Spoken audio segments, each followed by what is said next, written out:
কথাতে আছে না, বয়স তোমাকে ম্যাচিওর করে না, পরিস্থিতি তোমাকে ম্যাচিওর করে দেয়।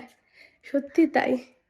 আমি ঘর ঝাড় দিচ্ছিলাম, আমি আমার মেয়েকে বলেছি যে এখানে চুপটি করে বসবে। ও তখন থেকে খাটের মধ্যে একদম চুপ করে নিজে নিজে শুয়ে আছে, নিজে নিজে খেলছে।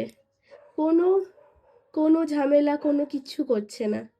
আসলে ঘরে কেউ নেই, মানে দীপের অফিস স্টার্ট হয়ে গেছে। আগে ওয়ার্ক ফ্রম হোম ছিল, এখন মানে সপ্তাহে 4 দিন যেতে হবে। আগে 2 দিন যেতে হতো, এখন 4 দিনই যেতে হবে। তো সেই জন্য একাই ওকে রেখেছি। তো সেটাই বলছি যে বয়স কাউকে ম্যাচিওর করে না, পরিস্থিতি মানুষকে ম্যাচিওর করে দেয়। ও আগে খাটে বসতোই না একা, মানে আমি ওকে রেখে একটা কাজ করতে পারতাম না, কিন্তু আমি এখন ওকে নিয়ে রান্না বান্না সব করতে পারি। এখন শরীরটা একটু খারাপ বলে ঘরের ঘরের পরিস্থিতি খুব খারাপ, অন্য কোনো কাজ আমি নিজের শরীর থেকেই করতে পারছি না।